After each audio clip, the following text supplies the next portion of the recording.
ආයුබෝවන් සුබ සන්ධ්‍යාවක්. සියලු සමීක්ෂණ වාර්තා නැවත නැවතත් තහවුරු කර ලංකාවේ අංක 1 ප්‍රවෘත්ති ප්‍රකාශය. පැත්තකියත් ඇත්ත කියන හිරු සවස 6:55 ප්‍රධාන ප්‍රවෘත්ති ප්‍රකාශය සමගින් මම ධනුෂ්ක සෙනවිරත්.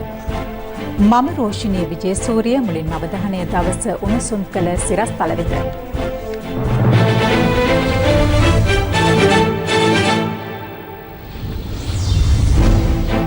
කොළඹ තවත් කොරෝනා ආසාදිතයින් සිව් දෙනෙක් මෝදරින් වාර්තා වූ කාන්තාව මියයි.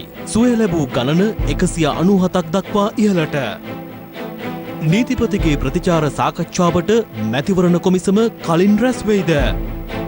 යහපාලන ආණ්ඩුවේ 22කට වැඩවර්ධින ලකුණු.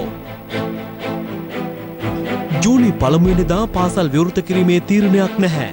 ඇමති කියයි. නවසීලන්ත අගමැතිනිය ඔස්ට්‍රේලියානු කැබිනට්ටුවට. 2020 මහමැතිවරණය පැවැත්වීමේ නීතිමය තත්ත්වය පිළිබඳ මැතිවරණ කොමිසම රැස් වී සාකච්ඡා කිරීමට නියමිත බව මැතිවරණ කොමිසමේ සභාපති මහින්ද දේශප්‍රිය මහතා පවසනවා. ඉදිරි මහමැතිවරණය පැවැත්වීම සම්බන්ධයෙන් නීතියේ සඳහන් ක්‍රියාපටිපාටියට අනුව ක්‍රියා කළ යුතු බවට නීතිපතිවරයා ඊයේ මැතිවරණ කොමිසම වෙත යොමු කළ ලිපියට ප්‍රතිචාර දක්වමින් ඔහු මේ බව සඳහන් කළා. දවසේ පුවත.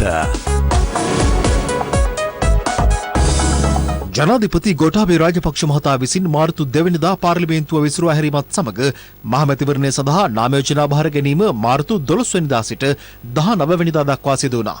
නමුත් රට තුළ COVID-19 ව්‍යාප්තිය ආරම්භ වීමත් සමග රාජ්‍ය පරිපාලන හා සුදේශ කටයුතු අමාත්‍යවරයා විසින් අති විශේෂ ගැසට් නිවේදනයක් නිකුත් කරමින් මාර්තු 16, 17, 18 සහ 19 යන දින රජයේ විශේෂ නිවාඩු දින ලෙස ප්‍රකාශයට පත් කරනු ලැබුවා. එම දින විශේෂ නිවාඩු දින ලෙස ප්‍රකාශයට පත් වුවත් මැතිවරණය සඳහා නාම යෝජනා බාර ගැනීමේ ක්‍රියාවලිය සාමාන්‍ය පරිදි සිදු කෙරුණා. කෙසේ වෙතත් අදාළ දිනවල නාම යෝජනා බාර දීමෙන් අනතුරුව පසුගියදා දේශපාලන පක්ෂ නියෝජිතයන් මැතිවරණ කොමිසම සමග පැවති සාකච්ඡාවකදී සඳහන් කර ඇත්තේ රජයේ නිවාඩු දිනවල නාම යෝජනා බාර ගැනීම නීති අනුකූල නොවන බවයි. මේ සම්බන්ධයෙන් නීතිපතිවරයාගේ උපදෙස් විමසීමට මැතිවරණ කොමිසම් සභාව පසුගියදා තීරණය කළේ ඒ අනුවයි. ඊට ප්‍රතිචාර දක්වමින් නීතිපති දප්පුලද ලිබේරා මහතා මැතිවරණ කොමිසමේ සභාපති මහින්ද දේශප්‍රිය මහතාට ඊයේ ලිපියක් යොමු කර තිබුණා. එහි දැක්වුණේ 2020 මහමැතිවරණය සඳහා දැනටමත් කොමිසම විසින් නාම යෝජනා බාරගෙන ඇති බව හඳුනාගෙන ඇති බවයි. ඡන්ද විමසීම සඳහා ගනු ලැබූ පියවර පිළිබඳවත් බේවන විට නිරීක්ෂණය කර ඇති බැවින්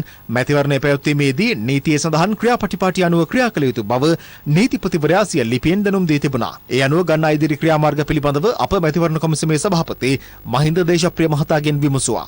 මාර්තු 17, 18, 19 තෙදින රජයේ නිවාඩු දිනයක් වීම පිළිබඳව යම්කිසි ගැටලුවක් තිබුණේද යන්න සම්බන්ධයෙන් නෛතික අංශයෙන් කරන ලද විශ්ලේෂණයන් යනාදිය පිළිබඳව අපගේ කමිෂන් සභාවේ නීති අංශයත් පාර්ලිමේන්තු මැතිවරණ පිළිබඳව ක්‍රියා කරන අපිරේක මැතිවරණ කොමසාරිස්වරයා ඒ සම්බන්ධයෙන් සාකච්ඡා කළා. කමිෂන් සභාවට වාර්තාවක් නැත්නම් පත්‍රිකාවක් ඉදිරිපත් කිරීමට නියමිතයි. එම පත්‍රිකාව කමිෂන් සභාවේ සමාජයෙන් දෙදෙනාම විසින් සලකා බැලීමෙන් අනතුරුව අපේක්ෂකාංක ඡන්ද මධ්‍යස්ථාන යනාදී ගැසට් නිවේදනය නිකුත් කිරීමට කටයුතු කරනවා. කමිෂන් සභාවේ දෙදෙනාම පොදු මතයකට එනකම් මේ පිළිබඳව ක්‍රියා කිරීමේ හැකියාවක් නැහැ. නිත්‍ය කමිෂන් සභාවේ නිත්‍ය රැස්වීම තැබීමට නියමිතව තියෙන්නේ මැයි මාසයේ 12 වෙනිදා. ඉදිරි මැතිවරණයේ නාම යෝජනා සම්බන්ධයෙන් උද්ගත වෙති මතභේදකාරී තත්ත්වය පිළිබඳව නීති විශාරදයන්ද විවිධ අදහස් පළ කරනවා. නීතිපතිතුමා ඔය කරුණු සියල්ල සලකා බලා පැහැදිලිව කියලා තියෙන දේ තමයි තමන්ලා විසින් මැතිවරණ නීතියට අනුව නාම යෝජනා පත්‍ර බාර අරගෙන තියෙනවා. ඒ නාම යෝජනා පත්‍ර බාර අරගෙන තියලා ඉතුරු කටයුතු කරගෙන ගිහිලා තියෙනවා. ඒ අනුව ඉදිරියටත් කරගෙන යන්න නිද්‍රාගත වෙච්ච පුද්ගලයන් සම්බන්ධයෙන් ක්‍රියා කරන්න බැහැයි කියන තත්ත්වය තමයි ඒකෙන් ඇඟවෙන දේ. මැතිවරණ කොමිසමට තියෙන්නේ වහාම මැතිවරණය පැවැත්වන දිනේ සෞඛ්‍ය බලධාරීන්ගේ උපදෙස් අනුව ඒ පිළිබඳව ක්‍රියා කරන්නට කටයුතු කිරීම. මැතිවරණය පැවැත්වීමට අදාළව වුණත් නිවාඩු දිනේ නම් කරනු ලබන්නේ මැතිවරණය පවත්වන දිනේ නම් කළාට පස්සේ නම් එහෙනම් ඒකත් ක්‍රියාත්මක වෙන්නේ නැහැ. මොකද මැතිවරණ දිනේ නියම කළාට පසුව යම් නිවාඩු දිනයක් රජයේ විසින් ගැසට් කරනු ලැබුවොත් ඒක බලපවත්වන්නේ නැති බවට මැතිවරණ නීතියෙම කියලා තියෙනවා. හිරු ටීවී ඔස්සේ විකාශය වූ සලකුණ දේශපාලන වැඩසටහනට එක්වමින් හිටපු පාර්ලිමේන්තු මන්ත්‍රී ඩිලන් පෙරේරා මහතාද මේ සම්බන්ධයෙන් අදහස් පළ කළා. නාම යෝජනා වළංගුද නැද්ද? මම ගෙනාවා ලංකාවේ පාර්ලිමේන්තු මැතිවරණ පනත. කිසිම ප්‍රශ්නයක් නැහැ. මොකද නාම යෝජනා දිනේට පබ්ලික් හොලිඩේ වළංගු වෙන්නේ නැහැ. ඒක බලංගු වෙන්නේ මැතිවරණයට. හැබැයි යම් කිසි විදියකින් ප්‍රසිද්ධ නිවාඩු දිනයක් නොවන දිනයක් නම් කරලා ඉවර වෙලා කොවිඩ් වසංගතයේ හින්දා ඊට පස්සේ ඒක පබ්ලික් හොලිඩේ කළත් මැතිවරණයට බාධාවක් නෙවෙයි කියලා මේක කියන්නේ. මේ අතර COVID-19 වෛරසය ව්‍යාප්ත වීම අවසන් නොමැති බැවින් මේ අවස්ථාවේ මැතිවරණයක් පැවැත්වීම තුළින් පුරවැසියන්ගේ ජීවිත අනතුරට ලක්වන බැවින් ජූනි 20 වෙනිදා පැවැත්වීමට නියමිත මහ මැතිවරණය අවලංගු කරන ලෙස ඉල්ලා පසුගියදා මූලික අයිතිවාසිකම් පෙත්සමක් ඉදිරිපත් කර තිබුණා. ඒ මැතිවරණ කොමිසමේ සභාපතිවරයා ඇතුළු සමාජිකයන්, ජනාධිපති ලේකම්වරයා, සෞඛ්‍ය සේවා අධ්‍යක්ෂ ජෙනරාල්වරයා සහ නීතිපතිවරයා වගඋත්තරකරුවන් ලෙස නම් කරමින් ඒ අනුව මෙම මූලික අයිතිවාසිකම් පෙත්සම මැයි 11 වෙනිදා සලකා බැලීමට ශ්‍රේෂ්ඨාධිකරණය තීරණය කර තිබෙනවා.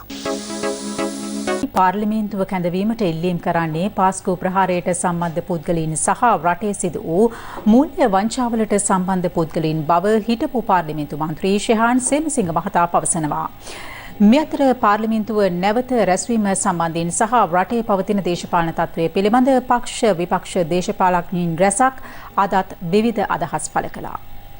පාස්කු ඉරිදා ප්‍රහාරය සම්බන්ධයෙන් රිෂාඩ් බදුරුදීන්, රවුෆ් හකීම් වැනි හිටපු ඇමතිවරුන්ට ජනතාව ඇඟිල්ල දික් කරා. මහා බැංකු බැඳුම් කර වංචාව සම්බන්ධයෙන් රනිල් වික්‍රමසිංහ හිටපු අගමැතිතුමත්, රවි කරුණානායක හිටපු මුදල් ඇමතිවරයාත්, මහා බැංකුවේ අධිපති අර්ජුන් මහේන්ද්‍රන් මහතාත් චෝදනා ලබලා තිනවා. හි පාඩුව රුපියල් බිලියන 26ක් රවි කරුණානායක මැතිතුමා සිය අමාත්‍යාංශයේ බලතල භාවිතා කරමින් පුද්ගලික ව්‍යාපාර සඳහා වාහන ආනයනය කර රජයට පාඩු කිරීම රුපියල් බිලියන 10යි. මහපොළ බාරකාර අරමුදල හරහා සිදු කරපු වංචාව මලික් සමරවික්‍රම බිලියන 1යි. මැද පෙරදිග රැකියාව සඳහා යන ශ්‍රමිකයන්ගේ රක්ෂණ ක්‍රමයේ යටතේ සිදු කරපු වංචාව බිලියන 1.5යි. හිටපු ඇමතිනි තලතා අතුකෝරළ මහත්මිය. හම්බන්තොට වරාය අවුරුදු 99කට බදු දීම සම්බන්ධයෙන් වංචාව රුපියල් බිලියන 15යි. රනිල් වික්‍රමසිංහ හිටපු අගමැතිතුමාත් මලික් සමරවික්‍රම ඇමතුමාත් ශ්‍රී ලංකා න්‍යායාලයින් සායතන එනවුම් අවලංගු කිරීම සම්බන්ධයෙන් රජයට සිදු කර පාඩුව බිලියන 54යි. ඒක කබීර් හෂීම් හිටපු ඇමතිවරයා වියලවි මණ්ඩලයේ මගින් වෙළඳපොළට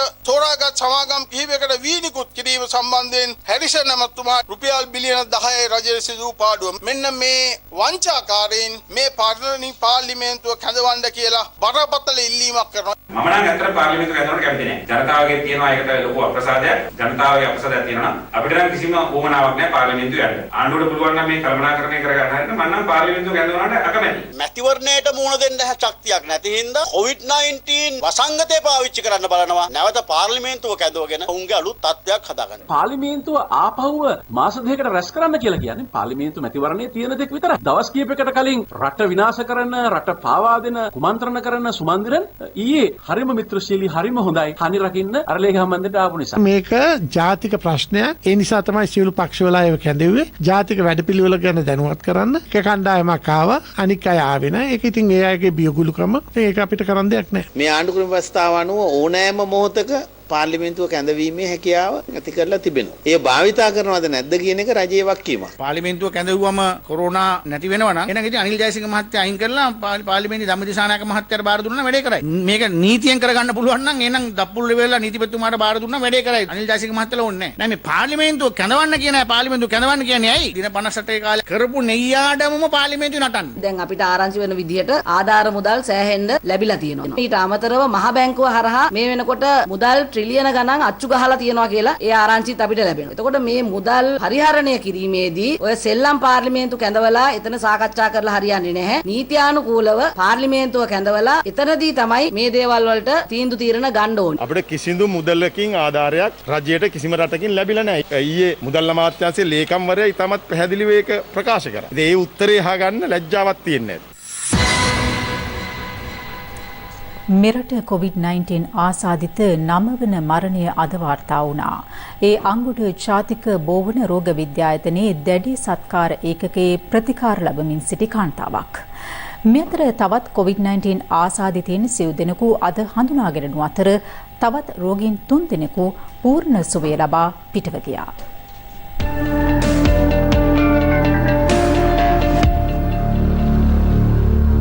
අද ජීවිතක්ෂයට පත් වනේ කොළඹ 15 මෝදර මෙත්සඳ සෙවන මහල් නිවාස සංකීර්ණයේ පදිංචිව සිටි වයස අවුරුදු 52ක කාන්තාවක්. ඇය ශ්වසන අපහසුතාවක් හේතුවෙන් ඊයේ කොළඹ ජාතික රෝහලට ඇතුළත් කර ඇති අතර එහිදී සිදු කළ PCR පරීක්ෂණයේදී COVID-19 ආසාදිත බව තහවුරු වී තිබෙනවා. ඒ අනුව අදාළ කාන්තාව අදාළුවේම අංගොඩ ජාතික බෝන රෝග විද්‍යායතනය වෙත මාරු කර යවුණත් අද දහවල් ඇය ජීවිතක්ෂයට පත් වුණා. ආසාදිත කාන්තාවගේ සමීපතමයන් 15 දෙනෙකුද PCR පරීක්ෂණයට යොමු කෙරුණා. අනතුරුව ඔවුන් නිරෝධායනය සඳහා අද දහවල් කන්දකාඩු මධ්‍යස්ථානයේ වෙත රැගෙන ගියා. එම කාන්තාව ළඟින් ඇසුරු කළ පුද්ගලයන් සහ ඥාතීන් පිරිසක් යුද හමුදාවේ මැදිහත් වීමෙන් නිරෝධායන මධ්‍යස්ථාන වෙත යොමු කිරීම සඳහා කටයුතු කරන ආකාරය ඔබට පසකින් මේ දැක බලා ගන්නට හැකියාව ලැබෙන්නේ. ඒ අනුව මෙත්සඳ සෙවන නිවාස සංකීර්ණය සහ රන්දිය උයන නිවාස සංකීර්ණයේ පිරිසක් තමයි යුද හමුදාවේ මැදිහත් වීමෙන් නිරෝධායන මධ්‍යස්ථාන වෙත යොමු කිරීමට මෙලෙස පියවර ගන්නේ. මෙත්සඳ සෙවන මහල් නිවාස සංකීර්ණයේ පදිංචිකරුවන් 6 දෙනෙකු හා රන්දිය උයන මහල් නිවාස සංකීර්ණයේ පදිංචිකරුවන් 9 දෙනෙකු ඒ අතර වනවා.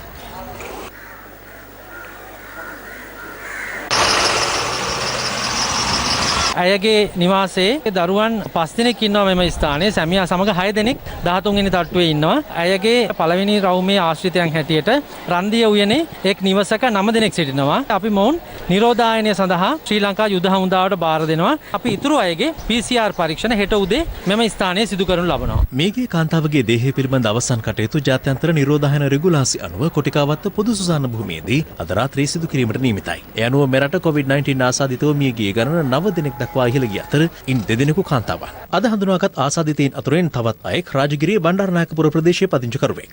එම ප්‍රදේශයේ නිරෝධායනයට ලක් වෙමින් සිටි පවුලක 46 වෙනි පුද්ගලයෙකු මෙලෙස ආසාදනයට ලක්ව ඇති අතර ඔහු මද්‍රව්‍ය වලට ඇබ්බැහි වූයෙකු ලෙස හඳුනාගෙන තිබෙනවා. ශ්වසන අපහසුතාවක් හේතුවෙන් කොළඹ ජාතික රෝහලට ඇතුළත් කිරීමෙන් පසු සිදු කළ PCR පරීක්ෂණයේදී ඔහුට COVID-19 ආසාදිත බව තහවුරු කර ගැනුණු බව වෛද්‍යවරු සඳහන් කළා.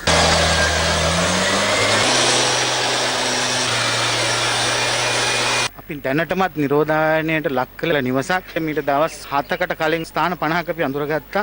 ආසාදිතයෙන් පැමිණිය හැකි ස්ථාන විවිධ ඇබ්බැහිවීම් වලට ලක් වෙන පුද්ගලයන් නිවාස නිරෝධායනයට යොමු කරා සහ පසු විමර්ශන කරමින් පැවතුණා. මේ ස්ථානයෙන් නිවාසයක පුද්ගලයෙක් තමයි දෙවනිදා හුස්ම ගැනීම අපහසු වෙලා අපි මහා ස්පිතාලයට ඇතුල් කිරීමෙන් පසුව ඊයේ දිනේදී සොයාගෙන ලැබුවා මේ පුද්ගලයා COVID-19 තත්ත්වයෙන් පීඩා විඳිනවා කියලා. අතර මේ පුද්ගලයා මද්‍රව්‍යයට ඇබ්බැහි වුණු පුද්ගලෙක්. ඒ අනුව එම ආසාදිතයා සමග ඍජු සම්බන්ධතා පැවැත් වූ පවුල් 5ක පුද්ගලයන් විසින් 9 දෙනෙකු කන්දකාඩු නිරෝධායන මධ්‍යස්ථානයේ වෙත යොමු කිරීමට පියවර ගැනුණා. මේ වන විට රාජගිරිය බණ්ඩාරනායකපුර ප්‍රදේශයට ඇතුළු වීම හා ඉන් පිටවීම తాවකාලිකව තහනම් කර තිබෙනවා. COVID-19 ආසාදිත බවට කොළොන්නාව සාලමුල්ල ප්‍රදේශයෙන් අද හඳුනාගනු ආසාදිතයා 39 හැවිරිදි පුද්ගලයෙක්.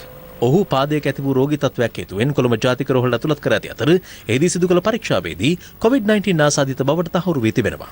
අදාළ පුද්ගලයා සමග ඍජු සම්බන්ධතා පැවැත් වූ පුද්ගලයන් 28 දෙනෙකු යොමු කෙරුණේ වැලිකන්ද නිරෝධායන මධ්‍යස්ථානයටයි. 30ක් විතර පවුල් ඔක්කොම දාගෙන එක අරගෙන ගියා. අපිට වසරු වෙද්දී අපිටත් කියන්න බැවුවා පාර ලොක්ඩවුන් කරනවා කියලා තමයි ගියේ. අරන් ගිය පවුල චෙක් කරලා තමයි අපිට දෙයක් කියනවා කියලා කිව්වේ. කොහොමද ගෙවල් තියෙන 100 ගාණක් විතර. රිච් කෙනා මේ හැමතැනම අපිත් එක්ක කතා බහ කරලා ආශ්‍රය කරලා තමයි ගියේ. තව යා අපේ වත්තේ පොඩි මයිලත් එක්ක එකට බෝල ගැහුවා. බෝල ගහලා ඒක වතුර වීදුරේ බිව්වා. ඒ ළම්ම ඔක්කොම ලියාන කරගෙන ගියා සේයත් එක්ක රැඳිච්ච කට්ටිය. එයා දවස් දෙකක් විතර තමයි ශ්‍රී ලංකාවට ආවේ. හැබැයි මාසය ගැලුවෙත් නැහැ. මේ අපේ ජනතාවත් එක්ක ආයිතින් සැරසෙරුවා. මෙලින්ද මේක ඔක්කොම ඒකට නානෝ කියනවා. ඔව් පාවිච්චි කරනවා. මේ අතර අද දිනේ හඳුනාගනු අනෙක් ආසාදිතයා කොළඹ ජාතික රෝහලේ ගෙවන වාට්ටුවක සේවය කළ හෙද පාලිකාවක්. ඇය මේ වන විට ප්‍රතිකාර සඳහා අංගොඩ බෝන රෝග විද්‍යායතනය වෙත ඇතුළත් කර තිබෙනවා. ඇයගේ පවුලේ සමාජිකයන්ද PCR පරීක්ෂණයට යොමු කර ඇති බව වෛද්‍යවරු සඳහන් කළා. කෙසේ වෙතත් අද හඳුනාගනු ආසාදිතයින්ට වෛරසය ආසාදනය වුණේ කෙසේදයි මෙතෙක් තහවුරු කර නොගත් බව සෞඛ්‍යංශ පවසනවා.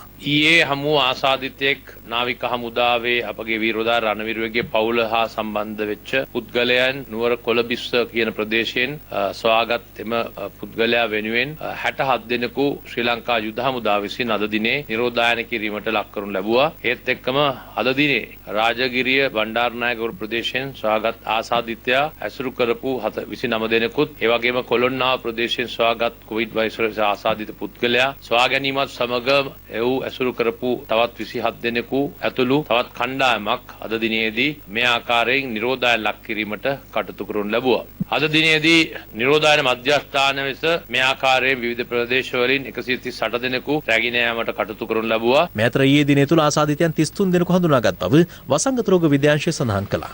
ඉන් 31 දෙනෙකුම වැලිසර නාවික හමුදා කඳවුරේ සෙබළුන් වන අතර අනෙක් දෙදෙනා නිරෝධායන මධ්‍යස්ථානයක් වෙත යොමු කර සිටි ඔවුන්ගේ සමීපතමයින්.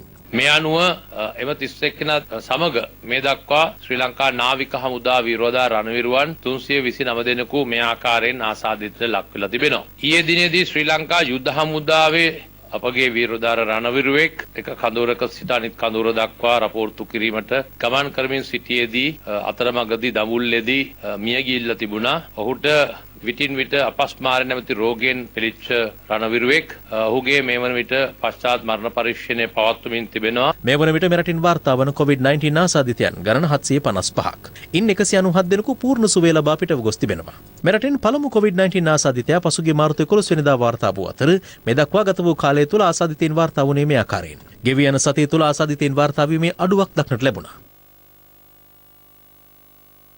ගත වූ දිනවලදී ආසාදිතයින් වැඩි වශයෙන් වාර්තා වීම ආරම්භ වුණේ මෙරට තුළ දිනකට සිදු කෙරෙන ක්ෂේත්‍ර අවේක්ෂණ හෙවත් PCR පරීක්ෂණ සංඛ්‍යාව ඉහළ දැමීමට සෞඛ්‍ය අංශ පියවර ගැනීමත් සමගයි. ඒ අනුව පසුගිය මැයි පළමු වෙනිදා PCR පරීක්ෂණ 1107ක් සිදු කෙරුණද එයින් හඳුනාගත් ආසාදිතයන් ගණන 25ක්. මැයි දෙවැනිදා පරීක්ෂණ 1681කින් ආසාදිතයන් 15 දෙනෙක්ද, මැයි තුන්වෙනිදා පරීක්ෂණ 1636කින් ආසාදිතයන් 13 දෙනෙකුද හඳුනාගෙන තිබෙනවා. ඊයේ දිනේ පරීක්ෂණ 986ක් සිදු කර ඇති අතර ඉන් 33 දෙනෙකුට වෛරසය ආසාදිත බවට තහවුරු කර ගැනුණා. මෙතර ගුවන් හමුදා අධීක්ෂණය යටතේ වැලිසර ලයරෝහලේ නිරෝධායනය වෙමින් සිටි 46 දෙනෙකු එම කටයුතු සාර්ථකව අවසන් වීමෙන් පසු නිවෙස් වෙත පිටත් කර හැරීමට පියවරගත් බව ගුවන් හමුදා මුලස්ථානයේ සඳහන් කළා.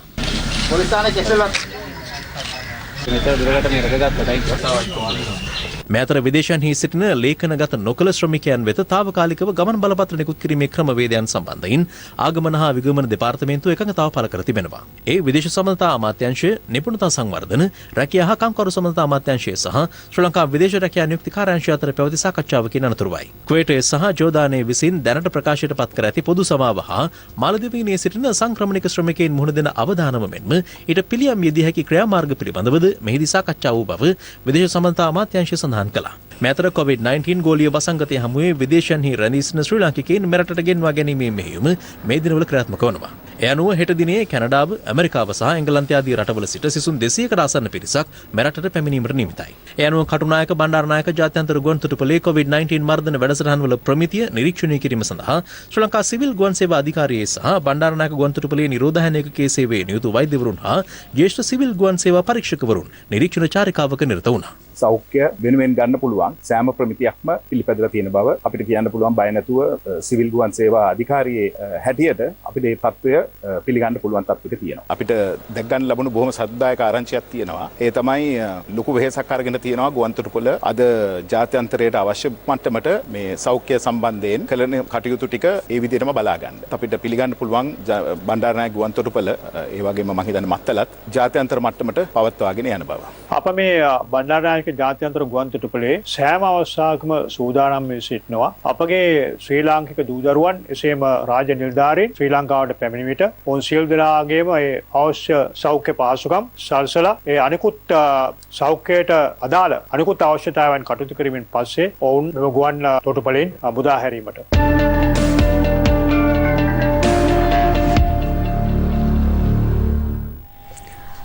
තවත් COVID-19 ආසාදිතින් 5 දෙනෙකු වාර්තා වීමත් සමග මෙරට සමස්ත ආසාදිතින්ගේ සංඛ්‍යාව 760 දක්වා ඉහළ ගොස් තිබෙනවා. ඉන් 90 දෙනෙකුම නාවික හමුදා සමාජිකයින් බව සෞඛ්‍ය සේවා අධ්‍යක්ෂ ජෙනරාල් විශේෂඥ වෛද්‍ය අනිල් ජාසිංහ මහතා පවසනවා. ඇඳිරි කාල සීමාව තුළ එය උල්ලංඝනය කළ පුද්ගලයන් 47000කට ආසන්න පිරිසක් මේ වන විට අත්අඩංගුවටගෙන තිබෙනවා.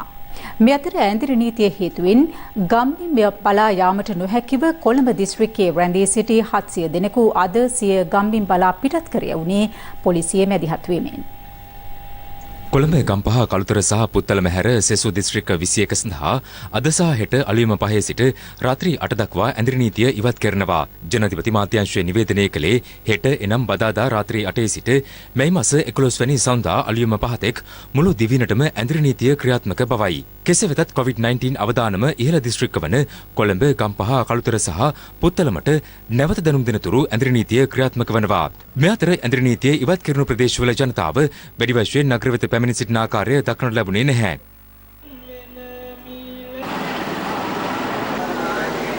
මම මේ මොහොත වෙනකොට රැඳී සිටින්නේ ගාල්ල නගර මැද්දේ. ඔබට දක්නට ඇති මේ ඊටම පාළු ස්වභාවයක් තමයි දක්නට ලැබෙන්නේ අඳිරි නීතිය ලිහිල් කරත්. වෙනදට වඩා පිරිස ගාල්ල නගරයට එන ආකාරයක් දක්නට ලැබුණේ අපහට.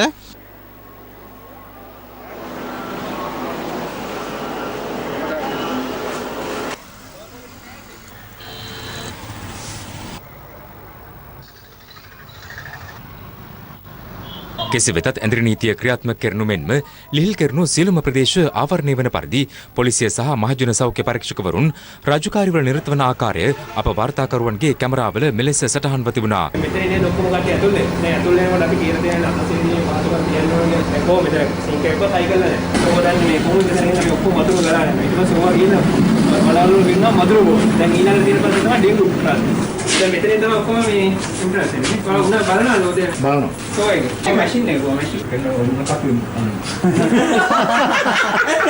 ඒක උණ කටුවෙන් බලන්නේ? ඔව්. දැන් උණ කටුවෙන් හැමෝටම උණ කටුව දීලා බලන්නේ. කෙනෙකුට එකක් තියෙනවා. කොහොම වෙන්නන්නද? ඒගොල්ලෝ ගන්න තියෙනවා. දැන් මේක විහිළුවට ගන්න එපා. මේ රෝගයක් වළක්වන්න මේ දිවාරය නැතුව අපි හැමෝම වැඩ කරනවා. එහෙනම් වහාම අද ඔයාලගේ ආයතන ප්‍රධානීට කතා කරලා එතෙන්දී අනිවාර්යෙන් අපි වෙන බලනවා. ඉත දවස් ඇතුළත ඒ උෂ්ණත්වමානය ගෙනලා තියාගන්න. ඇඳරි නීතිය පැනවීම හේතුවෙන් සිය ගම්බිම්බලා යාමට නොහැකි වූ පිරිස් නැවත ගම්බිම්බලට යොමු කිරීමේ වැඩසටහනේ දෙවන අදියර අද මිරිහාන පොලිස් ක්‍රීඩාංගණයේදී පැවැත්වුණේ බස්නාහිර පළාත බහර ජ්‍යෙෂ්ඨ නියෝජ්‍ය පොලිස්පති දේශබන්දු තෙන්නකොන් මහතාගේ ප්‍රධානත්වයෙන් මේදී නුගේගොඩ පොලිස් කොට්ටාසයට ඇත් පොලිස් වසම් 15ක පුද්ගලයන් 700 දෙනෙකු සිය ගම්බිම් කරා පිටත් කර යවුණා. මේ අවස්ථාව ගන්න බොහොම සන්තෝෂයි. මොකද අපි අමාරුවෙන් හිටියේ කැම්පින් කරගෙන අඩුවක් කරේ මුලින් නෑ. තව මේ වගේ හීර වෙලා ඉන්නවනම් එයාලටත් මේ chance එක දෙන්න කියලා මම මේ රජයෙන් ඉල්ලනවා. යන්න බැරි වේද කියලා හිතනවා. අපින් ගෙදරට යන්න ලැබෙත් එක සන්තෝෂයක්. කියා ගන්න බැරි සන්තෝෂයක් තියෙන්නේ අතිගරු ජනාධිපතිතුමාට දෙකරි ගමැතිතුමාට මේ උතුම් වූ ත්‍රිවිධ හමුදාවට අපි මෙහි පිට දැකපු දෙවිවරු පෙබරවාරිය අපේක මේ යන්න ගෙදර හදවතින්ම ස්තුති කරනවා. හදවතින්ම මාස් නැද්ද පිටා? ඒ සුබදන් ඉඳපුවා මාස් එකක් දාන්න. තේරුණාද? ගමේ ගිහිල්ලත් මේ දෙන උපදේශන ඉන්න ඕන.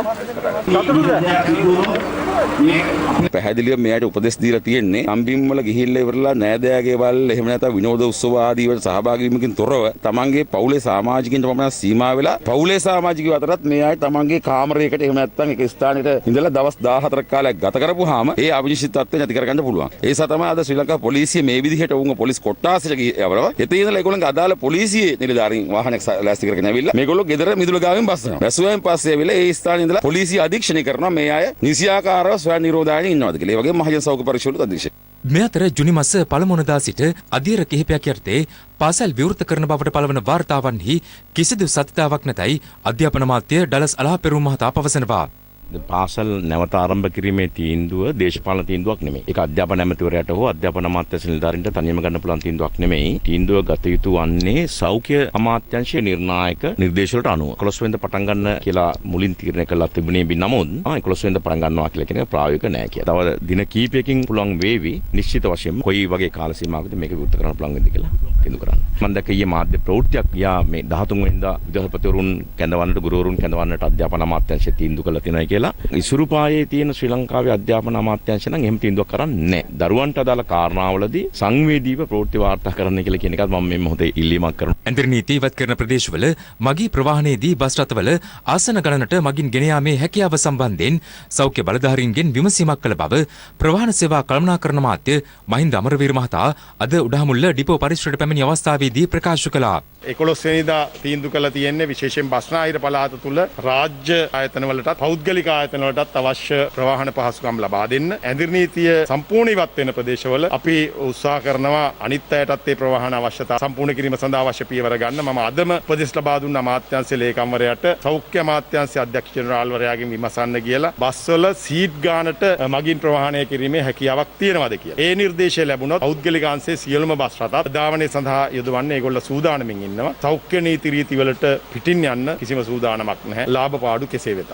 ලබන 11 වනදා සිට රාජ්‍ය හා පෞද්ගලික ආයතනවල සේවයට කැඳවන අත්‍යවශ්‍ය සේවකින් ප්‍රවාහනය කිරීම සඳහා විශේෂ දුම්රිය ධාවන වැඩපිළිවෙලක් ක්‍රියාත්මක කරන බව දුම්රිය දෙපාර්තමේන්තුව පවසනවා. මේ අර්ථයේ ධාවනය කරන දුම්රියවල ගමන් කළ හැක්කේ ආයතන ප්‍රධානීන් විසින් සේවයට කැඳවන දුම්රිය ප්‍රවේශලාභී සේවකීන්ට පමණක් වන අතර එම සේවකීන්ට දුම්රිය ප්‍රවාහන පහසුකම් සපයා ගැනීම සඳහා අදාළ ආයතනය විසින් සේවක ලැයිස්තුවක් දුම්රිය මුලස්ථානයට ලබා දිය යුතුයි. මෙසේ ගමන් ගන්නා මගීන්ට අදාළ දුම්රිය මගහැරුණොත් වෙනත් විකල්ප දුම්රියක් නොලැබෙන බවද දුම්රිය දෙපාර්තමේන්තුව පවසනවා. ඊට අමතරව මුඛාවරණ පැළඳීම, මීටර 1 දුරස්ථභාවය පවත්වා ගැනීම, දුම්රිය ස්ථානයට ඇතුළු වීමේදී සබන් යොදා අත්සෝදා ගැනීම, කිසිදු හේතුවක් මත තමන්ට වෙන් කළ ආසනයේ හැර වෙනත් ආසනයක ගමන් නොකිරීම ඇතුළු කොන්දේසි කිහිපයක්ද පනවා තිබෙනවා. මේ අතර ලබන 11 වනදා සිට ජන ජීවිතය සහ රාජ්‍ය හා පෞද්ගලික දයංශයේ ක්‍රියාකාරීත්වය යථා තත්ත්වයට පත් කිරීමේ රජයේ වැඩපිළිවෙලට සමගාමීව ජනතාවගේ කාර්යභාරය පිළිබඳව අද පෙරවරුවේ පත්තරේ විස්තරයේ වැඩසටහනට එක්වෙමින් රජයේ වෛද්‍ය නිලධාරීන්ගේ සංගමේ සභාපති විශේෂඥ වෛද්‍ය අනුරුද්ධ පාදිනිය මහතා මෙලෙස අදහස් පළ කළා. 11 වෙනිදා රට සම්පූර්ණ විවෘත කරනවා නෙමේ 80%කට ඉක්මවා සංචාරණ සීමාවක් බලාපොරොත්තු වෙච්ච එක ඊට වඩා අඩු ප්‍රමාණයකට ගේන එකයි කරන්නේ. එතනදී පුද්ගලිකව Tamanට පැවරෙන රාජකාරී කාර්යාලයට ගියාමත් ඒ ආරක්ෂිත ක්‍රමවේදයන් සියල්ල පිළිපැදිය යුතුයි. ඒ වගේම තමයි ගෙදර එනකොට ආපස්සට රෝගී නැවත කැඳවාගෙන ඉන්නේ නැති කෙනෙක් බවට තමන් පත් වෙ යුතුයි. අපි අවදානමත් ජය ගනිමින් ජන ජීවිතයේ යථා තත්ත්වයට පත් කිරීම ආරම්භ කර යුතු තත්ත්වයක අපි ඉන්නවා. මේ අතර මේ වන විට වසා තමා ඇති රූපලාවන්‍යාගාර නැවත විවෘත කිරීමට දාල සාකච්ඡාවක් සෞඛ්‍ය මාත්‍ය පවිත්‍රා වන්‍යාරච්චි මහත්මියගේ ප්‍රධානත්වයෙන් සහ එම ක්ෂේත්‍රයේ වෘත්තිකින් පිරිසකගේ සහභාගීත්වයෙන් පැවැත්වුණා. මෙහිදී උපදෙස් දී ඇත්තේ සේවා සැපීමේදී කොණ්ඩා කැපීම ඇතුළු අත්‍යවශ්‍යම සේවාවන් සඳහා පමණක් සීමා කිරීමට පියවර ගන්නා ලෙසටයි. උන්ගේ ඉල්ලීම වූයේ මේ රූපලාවන්‍යාගාර පටන් ගැනීම සඳහා රජයේ සහයෝගය ලබා දෙන්න කියලා. ඒ ඉල්ලීම සලකා බලමින් අපි අද රූපලාවන්‍යාගාර ඇරීමට අවස්ථාව ලබා දුන්නා. මේ අවසරය අපි ලබා දුන්නා. ආදරෙන් ඉල්ලා හිටිනවා මේ ඊටාම් වගකීමකින් මේ වෘත්තීය කටයුතු කරන්න කියලා. මේ අතර විශ්‍රාම වැටුප් ගෙවීම දිවින පුරා තැපැල් කාර්යාලවලදී සිදු කෙරුණා. බැඩිහිටි දීමනාව ලබා ගැනීම සඳහා අද හැටන් තැපැල් කාර්යාලයට පැමිණි ජනතාවට එම දීමනාව හිමි නොවූයේ ගිනිගත් හේන ප්‍රාදේශීය ලේකම් කාර්යාලය මගින් ඊට අදාළ චෙක්පත ලැබී නොතිබීම හේතුවෙන් අඩු ආදායම් ලාභීන්ට රජය විසින් සපයනු ලබන රුපියල් 5000 දීමනාව අද ප්‍රදේශ රැසකදී ලබා දුන්නා. බොහෝ ප්‍රදේශවල එම දීමනාව නිවෙස් වලටම ගොස් ලබා දෙන ආකාරය දක්නට ලැබුණා. අපි කිසි කෙනෙකුට අසාධාරණයක් නෙවෙයි මේ මුදල බෙදා හැරලා තියෙනවා. කිසි කෙනෙකුට කියන්න දෙයක් නැහැ, දේශපාලන ભેදයක් නැහැ, ಜಾති ભેදයක් නැහැ. මේක ඉතා අඟනා ලෙස සේවයක් කර ඔබතුමාට ඉතාම ස්තුතියි. මේ වෙලාවේ මේ දෙයිය දුන්නු දෙයක් වගේ තමයි හොඳේ. කිසිම කරදරයක් නැතුව ගෙදර ළඟටම ඇවිල්ලා රුපියල් 5000 ලබා දුන්නා. කොහොමද අපි දැන් මේ අතේ තියෙන දේවල්ෙන් තමයි මේ දවස් ටික කාගේ ජීවත් වුනේ. මේක ලොකු සහනයක් ඇත්තට මේ කරපු වැඩේදී. රජයෙන් ලැබෙන රුපියල් 5000 අද ලැබුණා. ඒක ලොකු උදව්වක් ආණ්ඩුවෙන් කරපු. කියන්නේ මාස කමාර වැඩි නිකන් මේ අම්මිට ලොකු දෙයක් මේ රාජ්‍යයේ. මේ අතර පානදුර දිග්ගල ප්‍රදේශයේදී රුපියල් 5000 දීමනාව ප්‍රමාද වීම හේතුවෙන් උණුසුම් තත්වයක් ඇති වුණා. ඔයා දැන් 6 දිනක් ඉන්නවා කියලා 6 දිනකට මෙතන ගිහලා වවුචර් කන්න ඕනේ නැහැ. මේ සෞන්දර්ය ඔක දෙන්න නැහැ කොයක්වත්. මාසේ කාමාරක් දිවස ඉන්නේ මේ. තවත් පොඩ්ඩක් ඉන්න කියනකොට මාසේ කාමාර කොහොමද මේ මිස්ටර් දෙන්න කියන්නේ අරු කම්පියුටර් හයගෙන අස්සන් කරන්නේ නැතුව. ඒ කම්පියුටර් හයගෙන ආකට ගෙන්නන්න කියන්නේ. ගෙන්නන්න කියන්නේ මිනිස්සුන්ට අධ්‍යාපන කරන්නේ නැතුව. ඕගොල්ලෝ දැන් මුදල් ගෙවුවම ඕගොල්ලෝ අතර ගෙවල් වලට යයි. එතනින් ඉන්නකොට මේ මුදල් වලට වග කියන්න ඕනේ මම. කලබල කරොත් මේක නවත්තලා ප්‍රාදේශීය කම්පියුටර් දනුම් දීලා මම මේ රාජකාරියෙන් අයින් වෙනවා. කළුතර උතුර බොට්නික් පත්ත 713 ග්‍රාම සීමා වසමේ රුපියල් 5000 දීමනාව ලබා ගැනීම සඳහා අභියාචනා ඉදිරිපත් කළ පුද්ගලයින්ට එම දීමනාව අද ලබා දීමට නියමිතව තිබුණත් වෙනත් ප්‍රදේශයකින්ද එස්දා පිරිසක් පැමිණීම හේතුවෙන් උණුසුම් තත්වයක් ඇති වුණා. ගම්වැසියන් චෝදනා කළේ වෙනත් ප්‍රදේශවලින් පිරිස් පැමිණීම හේතුවෙන් COVID-19 ව්‍යාප්ත වීමේ අවදානමක් පවතින බවයි. ඇති වූ උණුසුම් තත්වයේ හේතුවෙන් කිසිදු පුද්ගලයෙකුට රුපියල් 5000 දීමනාව හිමි වුණේ නැහැ. මේ අතර රුපියල් 5000 දීමනාව ලබා දීමේ වැඩපිළිවෙලින් ඉවත් වන බව එක්සත් ලංකා ග්‍රාම සේවා නිලධාරීන්ගේ සංගමය පවසනවා. අපි කිසිම දෙයක් මේකදී බලාපොරොත්තු වෙන්නේ නැහැ. ජනතාව වෙනුවෙන් කටයුතු කරන්න පමණයි අපි බලාපොරොත්තු වෙන්නේ. අපිව විවේචනය කරනවා දිගින් දිගට. හැබැයි මේ தත්ත්වය පැහැදිලි කරන්න කිසිම නිලධාරියෙක් කිසිම මැමතිවරයෙක් ඉදිරිපත් වුන්නේ නැහැ. දැඩි අපහසුතාවයකට පත් වෙලා තියෙනවා. රජය නැවතත් තීන්දුව කරලා තියෙනවා මේකේ දෙවෙනි අධීරක් ක්‍රියාත්මක වෙනවා කියලා. ඒ නිසා අපි මේ කටයුත්තෙන් අයින් වෙන බව තමයි මේ අවස්ථාවේදී ප්‍රකාශ කරන්නේ. ජනතාව අපහසුතාවට පත් වන ලෙස කිසිදු අවස්ථාවක සිය සේවා කටයුතු වලින් ඉවත් නොවන බව සමස්ත ලංකා නිදහස් ග්‍රාම නිලධාරීන්ගේ සංගමය අද මහනුවර පැවති ප්‍රවෘත්ති සාකච්ඡාවකදී ප්‍රකාශ කළා. මේගොල්ලෝ ඊයේ ආපහු කියනවා අපි සේවයෙන් ඉවත් වෙනවා කියන. මේක මහා හාස්‍යයට ලක් වීම කරුණක්. මේක මේ රටේ මහ ජනතාවට කරන ලොකු කෙනෙහිලිකමක්. මේ අවස්ථාවේ පීඩාවට වෙච්ච ජනතාව වෙනුවෙන් අපි අපේ වෘත්තීය සංගමය ඒකපාර්ශ්විකව අපීල් කියලා සිටිනවා. අපි එවැනි වෘත්තීය ක්‍රියාමානයක් අපි අරගෙන නැහැ. මේ අතර තම සේවා කටයුතු පවත්වාගෙන යාම සඳහා මාස දෙකක් පුරා කරන ලද ඉල්ලීම් ඉටු නොවීම හේතුවෙන් හෙට සිට රාජකාරි වලින් ඉවත් වන බව සංවර්ධන නිලධාරීන්ගේ සංගමය පවසනවා. ඒකට හේතුව තමයි මේ මාර්තු අප්‍රේල් මාස දෙක පුරාම අපි රජයේ බලධාරීන්ට ඉතා පැහැදිලිව කිව්වා මේ ආර්ථික සංවර්ධනධාරීන් දැඩි අවධානමක් දරා ගනිමින් වසම් මට්ටමින් ගෙවල් ගානේ යමින් තාම අනාරක්ෂිතව රාජකාරී කරන්න සිද්ධ වෙලා තියෙනවා. ඉදිරියටත් ඒවා නිවැරදි වෙලා නැහැ. ඒ වගේම තවත් විවිධ අසාධාරණකම් ගණනාවක් නිසාම අපි තීරණයක් අරන් තිනවා හෙට සිට රාජකාරී වලින් ඉවත් වෙන්න. මේ අතර අද පෙරවරු 6 අවසන් වූ පැය 24 තුළ ඇඳරි නීතිය උල්ලංඝනය කළ පුද්ගලයින් 558 දෙනෙකු අත්අඩංගුවටගෙන තිබෙනවා. පොලිස් මාධ්‍ය කොට්ටාසය පැවසුවේ රථ වාහන 139ක්ද පොලිස් භාරයට ගැනුණු බවයි. ඒ අනුව ඇඳරි නීතිය ක්‍රියාත්මක කරනු සමස්ත කාල සීමාව තුළ එය උල්ලංඝනය කළ පුද්ගලයින් 46842 දෙනෙක් අත්අඩංගුවට පත්ව තිබෙනවා. පොලිස් භාරයට ගැනුණු වාහන සංඛ්‍යාව 12152ක්.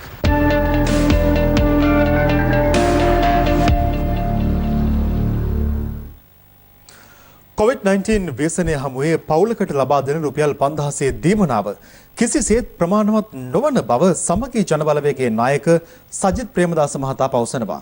මේ අතර එක්සත් ජනතා නිදහස් සන්ධානයේ හිටපු පාර්ලිමේන්තු මන්ත්‍රී මහින්දානන්ද අලුත්ගමගේ මහතා පැවසුවේ පාස්කු ප්‍රහාරයේදී වන්දි පිරිනැමීමට නොහැකි වූ ආණ්ඩුවක සමාජිකයන් සහනාධාර සම්බන්ධයෙන් වත්මන් ආණ්ඩුවට චෝදනා කරන බවයි.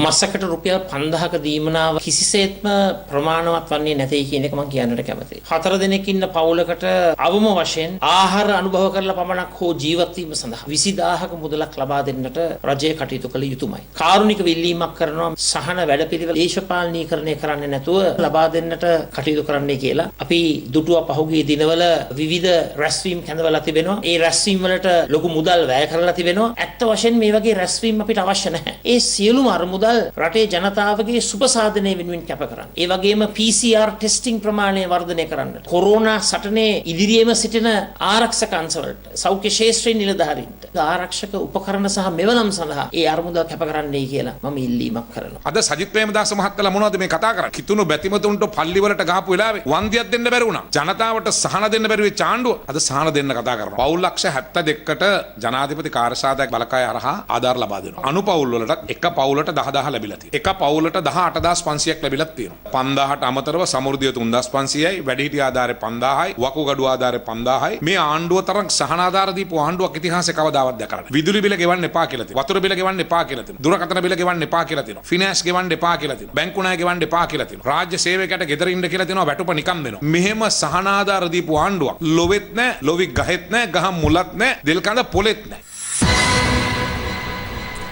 ගෙවතු වගා ව්‍යාපෘතිය වත්මන් COVID-19 වසංගත කාලයට පමණක් සීමා නොකොට ඉදිරියට පවත්වාගෙන යා යුතු බව කෘෂිකර්ම අධ්‍යක්ෂ ජෙනරාල් ආචාර්ය WMW වීරකෝන් මහතා පවසනවා. COVID-19 හමුවේ කෘෂිකර්මාන්තයට එල්ල වී ඇති බලපෑම් පිළිබඳ රට සහ හෙට වැඩසටහනට එක්වෙමින් ඔහු මේ බව සඳහන් කළා. ගෙවතු වගාවට ඇත්තටම ජනතාව දැන් උනන්දු වෙලා ඉන්නවා. රජයෙන් මඟ පෙන්වීමක් තියනවද මේක? රජය මගින් කටයුතු කළ මුලදීම සෑම ගෙවත්තකටම බීජ ලබා දෙන්න. ගුණාත්මයෙන් ඉහළ එළළු බීජ ලබා දෙන්න. මේ කටයුත්ත දැන් ඉවරයි කියලා හිතන්න එපා. මේ කටයුත්ත තව දිගටම අපි රජය මගින් කරගෙන යනවා. ගොවින්ගේ අස්වැන්න සම්පූර්ණයෙන්ම මිලදී ගන්න මොකක්ද ඔබතුමන්ලාගේ ඉදිරි අනාගතයේදී තියෙන වැඩපිළිවෙල? නිෂ්පාදනය කරලා ගොවියා වෙළඳපොළට දාන්න ලෑස්ති වෙනකොටම ආනනික දේවල් රට එනවා. මේක දැන් මේ රජය විසින් සම්පූර්ණයෙන් නවත්තලා තියෙනවා. පාලිත ආනනයක් තමයි දැන් සිදු වෙන්නේ. ගොවියාට ෂුරන්ස් එකක් දෙන්න රජය මගින් අවම මිලක් තීරණය කරලා තියෙනවා. සත්ව නිෂ්පාදන අපනයනයට අපේ රටේ අපිට ඉදිරියට තියෙන අවකාශ මොනවද? අපි කිරි නිෂ්පාදනය ගත්තොත් එහෙම අපේ අවශ්‍යතාවයෙන් 140ක් විතර තමයි රටේ හදන්නේ. ලක්ෂ 4මාරක් විතර ඉන්න කිරි ගන්න සත්තුන්ගෙන් අපි කියමු ලක්ෂ 2-3ක වැඩි කරගොත් අපිට අර කියන ගැප් එක හදා ගන්න පුළුවන් පිට රටින් ගෙන්නන්න නැතුව. විකුණ ගන්න අපහසු නිසා ගොඩ ගැහිලා තියෙන ඒවා බිත්තර සැලකිය යුතු ප්‍රමාණයක් තියෙනවා මිලියන් 50ක් විතර. මස් තියෙනවා ටොන් 20000ක් විතර සීතාගාරවල. මේ නිශ්චිත වෙලාවේ පොඩි අවස්ථාවක් තියෙනවා යම් ප්‍රමාණයක් ගොඩාක් ලාභයක් නැතුව වුණත් අපනයනය කරන්න. එළවලු සම්බන්ධව තවර මිලක් නියම කරන්න පුළුවන්ද? තාමත්ම අමාරුයි යම් කිසි මට්ටමකට ගේන්න. මොකද ඒක පෙරිෂබල් එකක් නැත්නම් විනාශ වෙන දෙයක් නිසා. වගා කිරීම නියාමනය කරලා යටිතල පහසුකම් සකස් කළොත් මේ එළවලු වලින් 40ක් විතරම පසුඅස්වන හානි සිදු වෙනවා. ඉදිරියේදී බලාපොරොත්තු වෙන්නේ 40ව යම් කිසි ප්‍රමාණයකින් අඩු කරගන්න. සියල්ලටම විසඳුම හොයන එක ලේසි නෑ. නමුත් මම හිතන්නේ ඉදිරියේදී මේ කටයුත්ත සුම කරන්න වෙයි. යහපාලන ආණ්ඩුවේ හිටපු අමාත්‍යවරුන් ඇතුළු 22 දෙනෙකුට එරෙහිව ලබන 11 වෙනිදා නඩු පැවරීමට රාජ්‍ය පරිපාලන අමාත්‍යාංශය තීරණය කර තිබෙනවා. ඒ සිය දොරවලින් ඉවත් වුවද ඔවුන්ට ලබා දුන් ඇමති නිල නිවාස බහර නොදීම හේතුවෙන් පසුගිය යහපාලන ආණ්ඩුවේ සහ ජාතික ආණ්ඩුවේ විවිධ අමාත්‍ය දුර සහ වෙනත් නිලතල දරු 22 දිනකට එරෙහිව මෙලෙස නඩු පැවරීමට බලාපොරොත්තු වන බව රාජ්‍ය පරිපාලන අමාත්‍යාංශය සඳහන් කළා. මෙම සියලු දෙනාටම අදාළ නිවාස බහර දෙන ලෙස අවසන් නිවේදනය පවා නිකුත් කර ඇති අතර ඒ පිළිබඳ නොසලකා තවදුරටත් එම නිවාස භාවිත කරමින් සිටින බවටයි වාර්තා වන්නේ. යහපාලන රජයේ ප්‍රබල අමාත්‍යවරයෙකු වූ රවුෆ් හකීම් මහතාට ලබා දී ඇති බෞද්ධාලෝක මාවතේ පිහිටින් නිවස මෙතෙක් බහර දී නොමැති අතර හිටපු අමාත්‍ය චන්ද්‍රානි බණ්ඩාර මහත්මියට ලබා දී ඇති ඇමති නිල නිවසද මෙතෙක් බහර දී නැහැ. හිටපු නියෝජ්‍ය අමාත්‍ය එඩ්වඩ් ගුණසේකර මහතාට ලබා දී ඇති හෙක්ටර් කොබ්බෑකඩුව මාවතේ පිහිටින් නිවස මෙන්ම ලෝරිස් නිවාස සංකීර්ණයේ පිහිටි හිටපු නියෝජ්‍ය අමාත්‍ය දුනේෂ් ගංකන්ද මහතාට ලබා දී ඇති මෙම නිවසද මෙතෙක් බහර දීමට කටයුතු කර නැහැ. එමෙන්ම හිටපු රාජ්‍ය අමාත්‍යවරුන් වන ලක්ෂ්මන් සෙනෙවිරත්න සහ අමීර් අලි යන මහතුරුන්ගේ කැප්පෙටිපොළ පාරේ පිහිටි නිවාස මෙන්ම ස්කෙලටන් පාරේ පිහිටි ජේ.සී. අලවතෝල මහතාට ලබා දී ඇති නිවසද තවමත් පවතින්නේ ඔවුන්ගේ බහරයේ. මේතර ලෝරිස් නිවාස සංකීර්ණයේ පිහිටි ඇමති නිල නිවාස ලබා දී ඇති හිටපු රාජ්‍ය අමාත්‍යවරුන් 5 දෙනෙකු මෙතෙක් එම නිවාස බහර දීමට කටයුතු කර නැහැ. ඒ අශෝක අබේසිංහ, චම්පිකා ප්‍රේමදාස, වඩිවේල් සුරේෂ්, එච්.එම්.එම්. හාරිස් සහ ෆයිසල් කාසිම් යන මහතුරුන්. විසුරුවා හරන ලද පාර්ලිමේන්තුවේ නියෝජ්‍ය කාරක සභා සභාපති දුරේ හෙප වූ දෙමළ ජාතික සන්ධාන හිටපු පාර්ලිමේන්තු මන්ත්‍රී සෙල්වම් අඩේකලනාදන් මහතාද මෙතෙක් ඔවුන්ට ලබා දී තිබූ ඇමති නිල නිවස බහර දී නැහැ. මේට අමතරව රවීන්ද්‍ර සමරවීර සහ අබ්දුල් හලීම් යන හිටපු අමාත්‍යවරුන්ද ඔවුන්ට ලබා දුන් නිල නිවාස මෙතෙක් බහර දීමට කටයුතු කර නොමැති බව රාජ්‍ය පරිපාලන අමාත්‍යාංශය පවසනවා. රාජ්‍ය පරිපාලන අමාත්‍යාංශය පවසන්නේ සිය අමාත්‍ය දුර වලින් වසර කිහිපයකට පෙර ඉවත්වුවද තවමත් රජයේ නිවාස භාවිතා කරන දේශපාලනඥයින් පිරිසකටත් එරෙහිව ඉදිරියේදී නඩු පවරන බවයි. ඔවුන් අතර එක්සත් ජාතික පක්ෂය සහ ශ්‍රී ලංකා නිදහස් පක්ෂය එක්ව පිහිටුවාගත් ජාතික ආණ්ඩුවේ අමාත්‍යවරුන් වූ ෆයිසර් මුස්තාෆා හා චන්දිම වීරක්කොඩි යන මහත්වරුන්ද වනවා. එමෙන්ම හිටපු නියෝජ්‍ය අමාත්‍ය දුලිප් විජේසේකර සහ රාජ්‍ය අමාත්‍ය ටී.බී. ඒකනායක යන මහත්වරුන්ද තවමත් භාවිතා කරන්නේ ඇමති නිල නිවාසයි. මේ අතර හිටපු රාජ්‍ය අමාත්‍යවරයෙකු මෙන්ම නැගෙනහිර පළාත් හිටපු ආණ්ඩුකාර එම්.එල්.ඒ.එම්. හිස්බුල්ලා මහතාද රාජ්‍යයෙන් ලබා දුන් ඇමති නිවස බහර දී නොමැති අතර හිටපු ජනාධිපති මෛත්‍රීපාල සිරිසේන මහතාගේ ව්‍යාපෘති අධ්‍යක්ෂවරයෙකු ලෙස කටයුතු කළ ජගත් පුෂ්පකුමාර මහතාද මෙතෙක් නිල නිවස බහර දී නොතිබීම විශේෂත්වයක්. රාජ්‍ය පරිපාලන අමාත්‍යාංශය සඳහන් කළේ මේ සියල්ලන්ට අදාළ නිවාස බහර දීම සඳහා මාස 3ක කාලයක් ලබා දී තිබූ බවයි. COVID-19 වසංගතයේ හේතුවෙන් මොවුන්ට එරෙහිව නඩු පැවරීමේ කටයුතු ඇනහිට තිබූ බවත් ලබන 11 වෙනිදා එහි ඉදිරි පියවර ගන්නා බවත් එම අමාත්‍යාංශය ප්‍රකාශ කළා.